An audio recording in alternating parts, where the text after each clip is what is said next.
A vivid nylon patterned print with avocado sweet and anaglyptus swirls slumber Ethyl Bromide slowly down. She's counting hours and ticking clocks, so Di is dead and Cliff rocks, her blackouts to blackouts. What's on the box?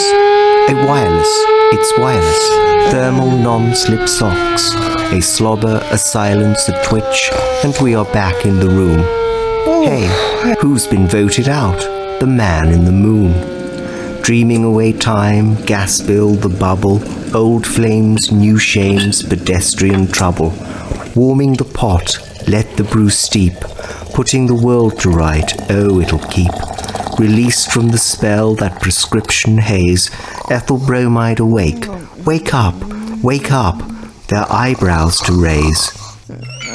Ethel! It's only on gas, huh?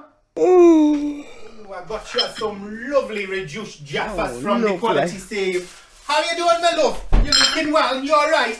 How am I? How am I? Well, I'm rather top-heavy, loose, small change-wise, as a matter of fact. But you know me. If you can get your hands on some small copper, it can save you breaking into a note. Law! I've always had time for the vertically challenged law enforcer. Do you know, I bought a dishwasher safe airnet and a packet of spark plugs out of a tenner. With the change, I got it smelted down and had a new front gate crafted. Brilliant. But then I thought, if I lose my foot or footing by the Manchester Ship Canal, I shall be spending eternity. Eternity by Melvin Brine, Longside Market. I shall be spending eternity at the bottom of the cut. Now that's the canal to the middle classes. At the bottom of the cut, next to the ditched black Asda shopping trolley. The National Search and Rescue mobilising parties would eventually find my bloated body. And I don't even eat wheat, but they'd find me body, hands gripped onto the trolley beneath the murky water. It'd be headline case of 24-hour shopping ails victim number 1. She must have gone astray and wandered off the Black Asda car park. It's a big car park, and she did have cataracts. Whatever she was doing, purchasing a ratchet and a pot strainer during the twilight hours, they'd say, clearly overlooking the fact that it was a purse full of 2p's that caused my premature demise. You can't put a price on common sense. Well, you can, but most people can't afford the tuition fees. I'm not having our Geoffrey and Lynn orphaned by a retail misadventure. Geoffrey's housemate was singing the praises of Venetian blinds. I said, you're not in a musical, although you can carry a semi-quaver of a sort. Just speak normal.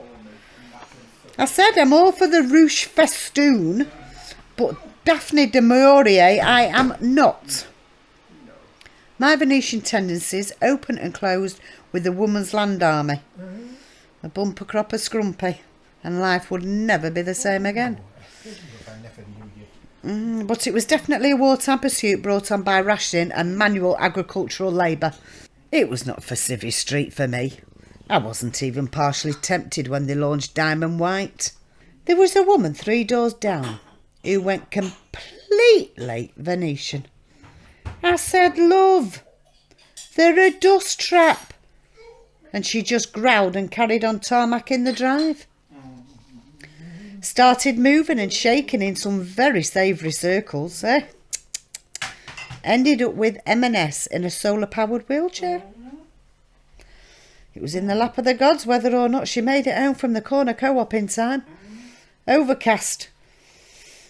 She had to lay on by the lay-by and keep her fingers crossed for an opening in the cubulus ventricuus.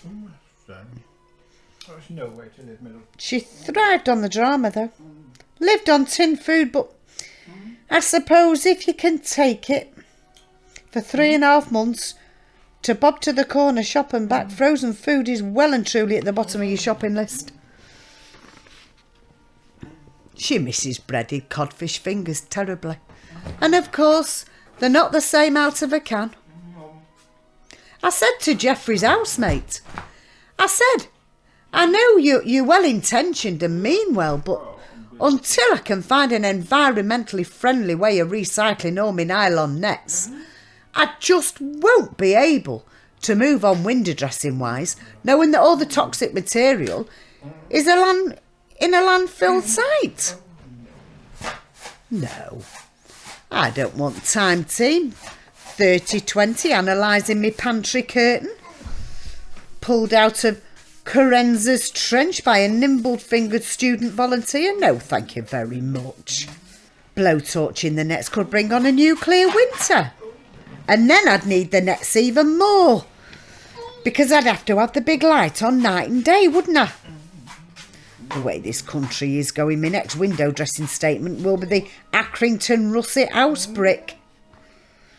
No, Ondessa, I'm not getting the windows bricked up. Oh, I've got it all sorted come the civil unrest. You can fit 18 house bricks in a Rolster Scotch plaid shopping trolley. Pension in a state pension. Do you know, if it hadn't been such a damp summer, I'm sure I wouldn't have been able to eke it out. I had a word with myself and realised there was nothing wrong embracing, well, shaking hands with me Mediterranean side. I slipped up now and again, but that's part and parcel. And I got a few slugs mixed in with the snails, granted. A less embracious morsel and the Helix aspersa, but a solid cousin. A bit grisly, but attended just to swallow. A trick I picked up during the blackouts, but we won't go into that at this juncture. Yes, Elsie said she'd had snails during the war, but I think she's confusing them with frogs' legs. Her guard's slipping as time goes by. She's disappeared for 6 months during the war, do you know? Came back reeking of roasted garlic and gitane cigarettes. How did she get to know how to knock up a lobster bisque or a steak tartare? She didn't have a sister in Kent that needs looking after. I never got to the bottom of it. And she does look quite Parisian in a chiffon headscarf. Yeah. I'm sure her eldest has the look of Jacques Chirac. Or is it Jacques Cousteau? Then out of the blue, she bought a 2CV in 67. She must think I'm still excreting yellow. She thought the continent was a urinary condition before 1939. She's on the same pension as I am, but only gets her hair cut and set 4 times a year. It's clear to me where she's cutting back or not, as the case may be. Phones me up Wednesday last. Says she'll be having a linguistine starter, finished off with chocolate by Harry Ramsden. I think she means chocolates by Gordon Ramsay, unless there was a niche in the market for beef dripping chocolates. A starter midweek? I said, don't be getting all uppity on yourself just because a policy is obviously paid out. Eh? Starts banging on about this new incense of herbal, thick, homemade cut shampoo. What do you want with a scalp full of rind? Made with yo-yo, jojoba, yogurt and apple juice. At the very least, see the job through and turn it into cider. I said, oh, just wind your neck in. Oh. Elsie was trying to transfer her anger onto me. She'd forgotten to take a new TV handset to the government-sponsored course. At the back room in the library. Well, it's more of a store cupboard than a back room for breast milk machines and damp yoga mats. You know, with having cable plumbed in. She needs to get her head round the handset. She says there's a lot of flip chart work, but as much tea as you can sup served from a Chip Corporation cup. Well, fair enough. I said, oh Elsie, soon you'll come to realise that it's much better having 94 channels of tat than just 4 of quality. Within the month, you'll be skipping from freak weather conditions to weather of freak conditions. Oh, it's a brave new world at the foot of the ginnel. Well, she's been strung in with the handset catch-up +1 deep freeze, live TV, Go on holiday, record your favourite soap and watch at the same time in different room, in different street. Oh, it's bought on one of her bouts of midnight psychotic preparation. Oh, she's a martyr to the lunar forces.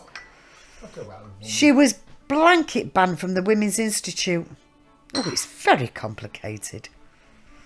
She's seen a specialist. Well, got to chatting to a university psychologist, medical student, waiting for the 86. Young lad he was, renting a room near Fallowfield with a chocolate fountain manufacturer and an edgy divorcee that wears elasticated waist jeans. That's got a flair for the retro cuisine. Retro cuisine. That'll be doing your baked potatoes properly in the oven for 3 hours as opposed to zapping them in for 10 in the microwave. Apparently the psychologist lad said they're looking for guinea pigs at the uni medical laboratory. At the very worst, a belly button could concave. Like a sunken garden. She said she could get her hands on a rabbit. He went on the top deck and left her to it. Oh. It's nerves with Elsie more than anything. She spent the majority of her youth picking scabs and looking for concrete under bridges for when the H-bomb was delivered. It's no wonder she's on beta blockers. Every time a plane takes off from Ringway, she's throwing herself on the hearth rug. Oh, Ondessa, I've not seen carpet burns like that since... well, carpet wheel burnt down in Odsall. Well, I've done your lovely couple of corned beef sandwiches after and left them under a bit of cling film by the microwave. All right, my lovey, thank you. See you next time then, my love. See you next week, lovey. Then, my love. Thank you.